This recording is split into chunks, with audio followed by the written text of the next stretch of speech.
ಸರ್ಕಾರ 1 ಎಕರೆ ಕಬ್ಬಲ್ಲಿ ಕನಿಷ್ಠ ಪಕ್ಷ 30 ರಿಂದ 35 ಲಕ್ಷ ಮಾಡುತ್ತೆ. 35 ಲಕ್ಷ, ನಾಟ್ ಇದು.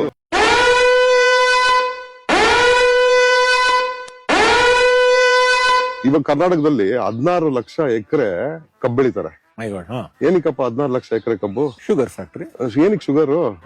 ಏನಕ್ಕೆ ಆಯ್ತು, ಓಕೆ. ಇದ್ರಲ್ಲಿ ನೀವ್ ಹೇಳ್ಬೋದಲ್ಲ, ಕ್ಯಾಶ್ ಕ್ರಾಪ್ಸ್ ಅಂತ ಹೇಳ್ತಾರೆ. ಇದಕ್ಕೆ ಕಮರ್ಷಿಯಲ್ ಕ್ರಾಪ್ಸ್, ಕ್ಯಾಶ್ ಕ್ರಾಪ್ಸ್ ಅಂತ. ಯಾರು ಕ್ಯಾಶು? ಇವತ್ತು ಯಾವನ್ನು 1 ಎಕರೆಯಲ್ಲಿ ಕಬ್ಬು ಬೆಳಿತಾನೋ ರೈತ, ವರ್ಷಕ್ಕೆ ಅಂದ್ರೆ 12 ರಿಂದ 13 ತಿಂಗಳಿಗೆ 40,000 ರೂಪಾಯಿ ಮಾಡ್ತಾನೆ. ಅವ್ನ್ ಕೂಲಿನೂ ಸೇರ್ಸಿ 1 ಎಕರೆ ಇನ್ ಮಿಕ್ಕಿದೆಲ್ಲ ಟ್ರಾನ್ಸ್ಪೋರ್ಟ್ ಅದು ಇದೆಲ್ಲ ಹೋಗುತ್ತೆ, 40,000 ರೂಪಾಯಿ ಕೈ ಬರುತ್ತೆ ನೆಟ್. ಶುಗರ್ ಫ್ಯಾಕ್ಟರಿ ಅವರು ದುಡ್ಡು ಮಾಡ್ತಾರೆ ಅಂತಾರೆ. ಶುಗರ್ ಫ್ಯಾಕ್ಟರಿ ಅವರು 1 ಲಕ್ಷ ಮಾಡ್ತಾರೆ 1 ಎಕರೆ ಕಬ್ಬಲ್ಲಿ. 1 ಎಕರೆ 40 ಟನ್ ಕಬ್ಬು ಬರುತ್ತೆ, ಆಯ್ತಾ? ಆವರೇಜ್ ಸರಾಸರಿ. ಸರ್ಕಾರ 1 ಎಕರೆ ಕಬ್ಬಲ್ಲಿ ಕನಿಷ್ಠ ಪಕ್ಷ 30 ರಿಂದ 35 ಲಕ್ಷ ಮಾಡುತ್ತೆ. 35 ಲಕ್ಷ, ನಾಟ್ ಇದು.